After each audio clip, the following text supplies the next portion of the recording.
ಮಹಿಳೆ ಸ್ವಾಭಿಮಾನದಿಂದ ಜೀವನ ಮಾಡ್ಬೇಕು, ಮಹಿಳೆ ಆರ್ಥಿಕವಾಗಿ ಸಬಲೀಕರಣ ಅನ್ನುವಂತ ಏಕೈಕ ಉದ್ದೇಶದಿಂದ ಗೃಹಲಕ್ಷ್ಮಿಯ ಈ ಒಂದು ಯೋಜನೆಯನ್ನ ನಾವು ತೆಗೆದುಕೊಂಡು ಬಂದಿದ್ವಿ.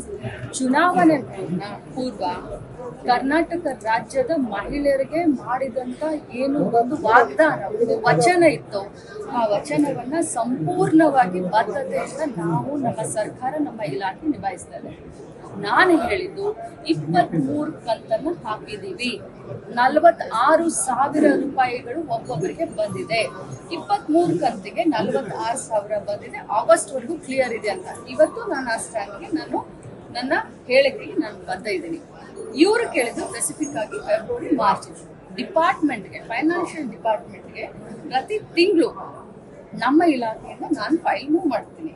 1ನೇ ತಾರೀಕಾಯ್ತು, 3ನೇ ತಾರೀಕಾಯ್ತು, ನಮಗೆ ದುಡ್ಡನ್ನ ರಿಲೀಸ್ ಮಾಡಿ ಅಂತ ನಾವು ಫೈನಾನ್ಸ್ ಡಿಪಾರ್ಟ್ಮೆಂಟ್ಗೆ ಫೈಲ್ ಮೂವ್ ಮಾಡಿದಾಗ ಯಾವತ್ತು ಯಾವ ತಾರೀಕಿಗೆ ಫೈನಾನ್ಸ್ ಡಿಪಾರ್ಟ್ಮೆಂಟ್ ನಮ್ಮ ಫೈಲನ್ನ ಕ್ಲಿಯರ್ ಮಾಡುತ್ತದೋ ಒಂದು ಕ್ಷಣ ನಾನು ಲೇಟ್ ಮಾಡಿದೆ, ಇದನ್ನ ಗೃಹಲಕ್ಷ್ಮಿಯರ ಅಕೌಂಟ್ಗೆ ಹೋಗೋ ರೀತಿ ನಾನು ನೋಡ್ಕೊಳ್ತೀನಿ.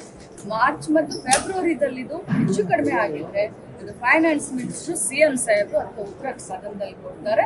ಮತ್ತು ಆ ರೀತಿ ಆಗಿದ್ರೆ ಖಂಡಿತವಾಗ್ಲೂ ಹಣಕಾಸು ಇಲಾಖೆಯಿಂದ ಕ್ಲಿಯರೆನ್ಸ್ ಆಗಿದೆ, ಆದ್ರೂ ಕೂಡ ಈ ದುಡ್ಡು ಎಲ್ಲೋಯ್ತು ಕೇಳ್ತಾರೆ ಅಂತ ನೀವು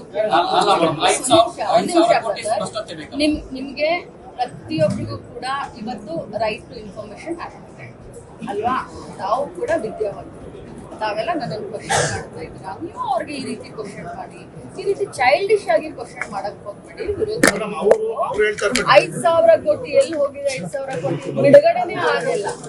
ಬಿಡುಗಡೆ ಆಗುತ್ತೆ 5,000 ಬಿಡುಗಡೆ ಆಗಿಲ್ಲ.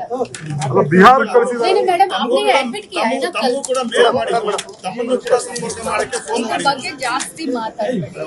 ಬಹಳ ಒಳ್ಳೆ ಯೋಜನೆಯನ್ನ ಕರ್ನಾಟಕ ರಾಜ್ಯ ಸರ್ಕಾರ, ಕಾಂಗ್ರೆಸ್ ಪಕ್ಷದ ಸರ್ಕಾರ ಫೈನಾನ್ಸ್ ಡಿಪಾರ್ಟ್ಮೆಂಟ್ ಇಂದ 23 ಕಂತು ಬಿಡುಗಡೆ ಆಗಿದೆ. 46,000 ಎಷ್ಟು ಫೈನಾನ್ಸ್ ಇಂದ ಬಿಡುಗಡೆ ಆಗಿದೆ, ಡೈರೆಕ್ಟ್ ಆಗಿ ಅವರ ಅಕೌಂಟ್ಗೆ ದುಡ್ಡು ಹೋಗುತ್ತೆ. ಯಾರಾಗ್ತಾರೆ MLA ಅಭ್ಯರ್ಥಿ 2028 ಶೀಘ್ರದಲ್ಲೇ. ಪ್ರತಿದಿನ ಒಂದೊಂದು ಕ್ಷೇತ್ರದ ಟಿಕೆಟ್ ಆಕಾಂಕ್ಷಿಗಳ ಸಂಪೂರ್ಣ ಮಾಹಿತಿ ಪೊಲಿಟಿಕಲ್ ಜರ್ನಲಿಸ್ಟ್ KM ಶಿವಕುಮಾರ್ ಅವರಿಂದ. ಕರ್ನಾಟಕದ ನಂಬರ್ 1 ಡಿಜಿಟಲ್ ಮೀಡಿಯಾ ನಿಮ್ಮ ನೆಚ್ಚಿನ ಕರ್ನಾಟಕ ಟಿವಿಯಲ್ಲಿ ಮಾತ್ರ.